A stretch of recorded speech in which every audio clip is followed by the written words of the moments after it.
Okay, okay. Alright, so good morning po sa inyo mga kabayan. Ito ho muna yung pag-usapan natin. No? Kasi si Senator Robin Padilla, meron akong gustong linawin dito. Although napagtatawanan dito si Robin, pero nakakatawa talaga. Sabi nga ho nung iba, sa isip, sa salita, at sa gawa ng GA. No? Pero sabi rito ni Kalilong, may I clarify, Your Honor, if sinong tao yung tinutukoy nyo? Sabi niya, yung nag-record po. Sabi, okay, so yung nag-record raw nung video. O baka iniisip ni Robin Padilla dito, ito yung cameraman. Okay? Pero live streaming kasi yun eh. Oh. So sabi niya, ni Kalilong, ako po yung nag-record through OBS. Mga kabayan, ang OBS, ito po ay isang live streaming platform na ginagamit.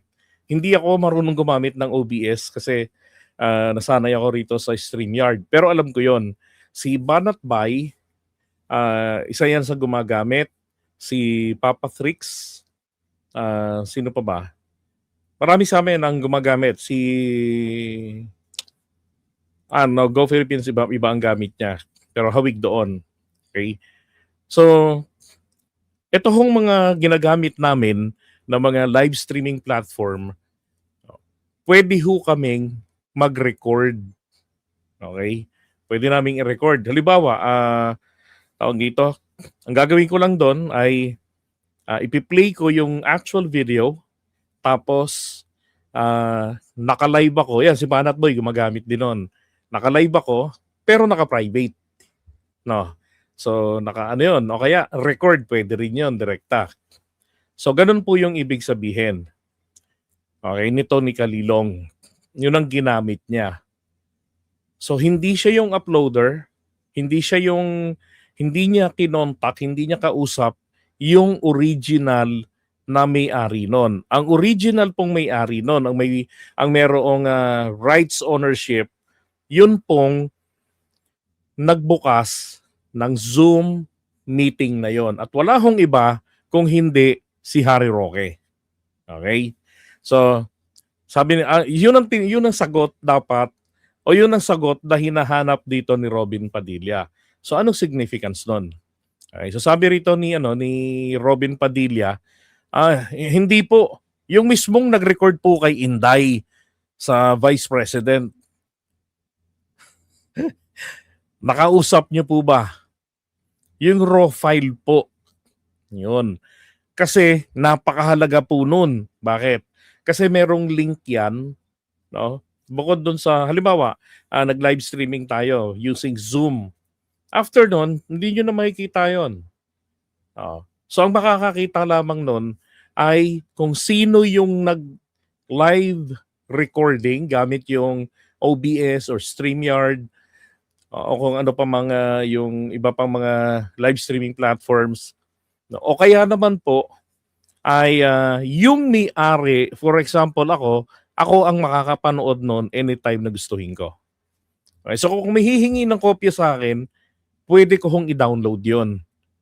Okay, pwede kong bigyan ng kopya ng video. Yun ang sinasabi ni Robin Padilla na na kung kinausap ba dito ni John Mark Kalilong. Yun. Okay? Ngayon, ang tanong dito, bakit kailangan pang kausapin ni John Mark Kalilong yun? Di ba? Hindi naman dinidispute ni Sarah yung nilalaman ng video. Hindi naman kino-question. Wala naman siyang sinasabi na fake yung video na yan. AI yan, altered yan, adulterated yung video na yan. It was I who's speaking there. Hindi ganyan ang sinabi ko. Di ba? Walang ganun po. And in fact, merong mga subsequent interviews si Sarah, hindi niya tinatanggi yun. Ini-explain niya lang bakit niya sinabi yung pagbabanta. O yung conditional threat laban sa Pangulo, F. Eliza, at kay former House Speaker Martin Romualdez. Okay, so yun. Pero kung tutuusin, hindi naman na kailangang itanong pa yun ni Robin Padilla, eh. 'Di ba? Hindi ko alam, siguro, gusto lang magpasikat nitong mama na 'to. Oh, sabi, baka sa Meta humingi ng link. Hindi rin. Kasi hindi naman si Meta may-ari nung ano, nung tawag dito, nung Zoom. Oh. Si Rappler, kaya nakakuha ng kopya doon, so pinablik kasi yon nila Harry Roque, yung video, yung press ko na yon. Ang ginawa ni Rappler, katulad ng ginawa ko, habang naka-live yun, kasi eksaktong pagising ko eh. Nakita ko na nagkakaroon na ng commotion. So ginawa ko, kinopya ko. Binuksan ko agad dali-dali yung StreamYard. Tapos naka-private lang ako. Samantalang yung ibang mga kapwa ko vloggers at the same time ay naka-public na. Kahit late nilang nasimulan. Ako, kamamadali ko, ang totoo, hindi ko rin talaga intention na i-public yun nun. Kasi nga, baka mamaya may mga foul na sabihin si Sarah, madadali ako. Hindi ko mahaharang, hindi ko ma-edit. Yun. Kaya later on, nung nakompleto ko yun, saka ko na hinimay-himay. Yung kinuha ko na yung yung pagbabanta niya, yung kay Maui portion. Yun ang kinuha ko. Pero kaka-upload ko lang ulit kanina nung buong kopya nung video na yon. So pwede nyo hong mapanood. Medyo binilisan ko na lang ng konti kasi masyadong mahaba yung yung 2 oras mahigit eh. So medyo fast forward ko lang ng konti yung video na yon. Okay? So nonsense naman tong hiningi ni Robin. Ay, nako pare, Sam the Adventure. May kape ako. Ang laki nung kape ko. Robin, wala namang alam sa IT clown yan sa Senado. Siya ay senador ng Duterte, hindi siya Senado. Hindi sa Senado ng Taong Bayan, kaya ibalik na yan sa kulungan. Wala yung mga tao siguro gusto lang ni Robin na yung parang nagdating significant yung dating niya ron sa sa impeachment. Kay munting tinig ko, una nadinig yung Zoom meeting na live streaming din ni MT. Okay, so etong isa naman, ito yata yung nasa isip ni ni Robin Padilla eh. Kasi eto Zoom meeting, merong cameraman, Betamax or VCR, and then magkakaroon ng original copy ng live stream, no? Pero ang nasa isip talaga ni Robin Padilla, napulot ko lang to sa internet ang nasa isip talaga ni Robin Padilla ay si Harry, hindi lang yung sinasabi, pero ang nasa isip nito, kasi sabi niya kasi napakahalaga po nun, kasi doon po natin malalaman kung original ba o hindi. Hindi na kailangan malaman kung original o hindi. Ito's public. Diba? Never dispute. Never yan dinispute ni Sarah. Tinatanong pa yan, nakausap niyo po ba? No? Tinutukoy dyan si Harry Roque. Useless naman yan. Diba? Nonsense naman tong tiradang ito ni Robin. But what I'm thinking is this. Sa pagbaba niya ng desisyon to justify his decision, total kapag desisyon naman na siya prior to this impeachment trial, syempre pangit naman. Siguro may nag-advise sa kanya na ang dating di ka nag-isip, kailangan tipong may pang-justification ka. So kaya ito, sasabihin yan malamang sa araw na yon, alam nyo, Your Honor, hindi nagdududa po ako dun sa video na yun eh. Kasi yung authentication po, malabo. Yun po pag-aari po ng ng ni Harry Roque. Pag-aari niya yun.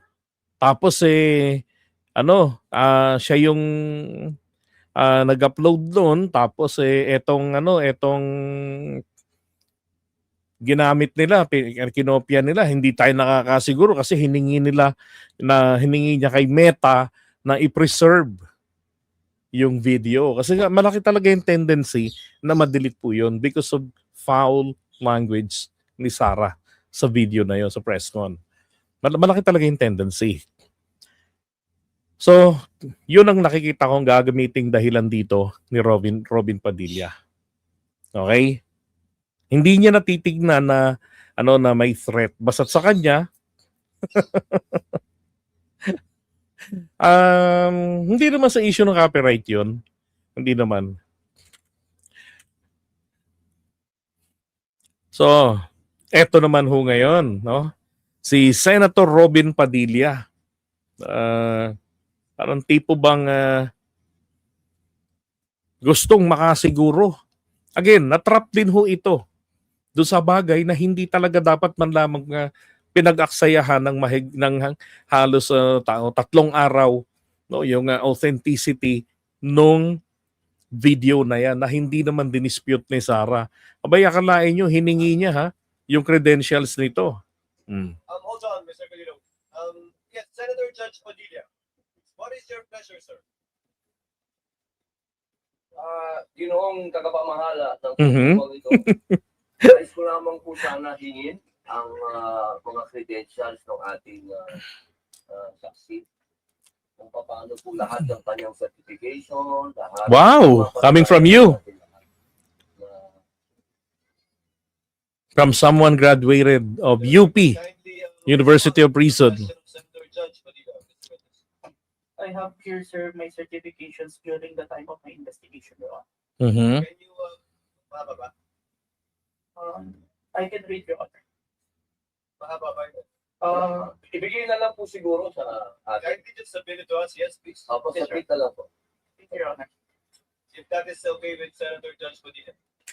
Thank you, sir. Mr. Calino, you are excused, sir. Thank you for... Okay, so, may yung credentials sa binigay. So, requirements, sabi kasi nila, meron pa akong ibang nabasa eh. Anak ng putya. CPA pala siya.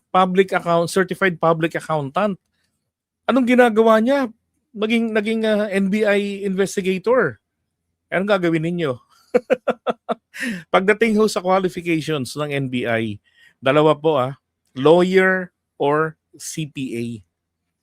Okay, mas maganda kung sabay pa yung dalawa, CPA lawyer. Oh. 'Di ba? Higpit nga No tattoo marks on or pierced ears. So gaano ho ba katagal naman ang training nito? 2 linggo na rigid training para sa pagiging investigator. Okay? Kung ikaw ay CPA, ikaw ay abogado, natural hindi ka investigador.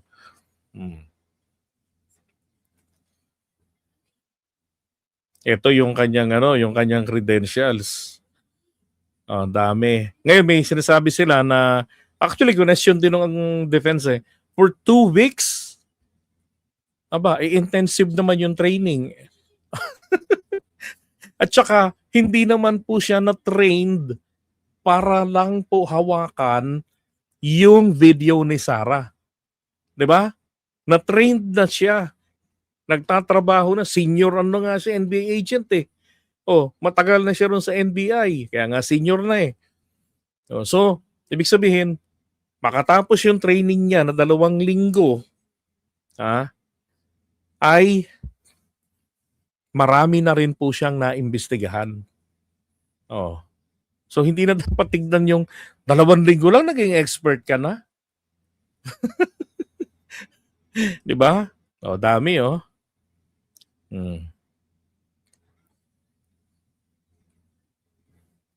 Yan ang kanyang mga credentials. Rating niya sa pagka-CPA, 86.67.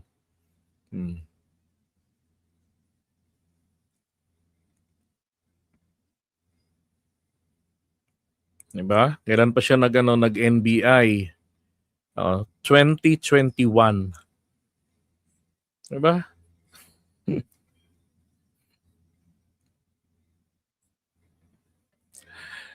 Sabi nga rito, hindi pipitsugin sa witness sa post ni Zenny Baturi. Okay. Professional experience. Sa advanced tech.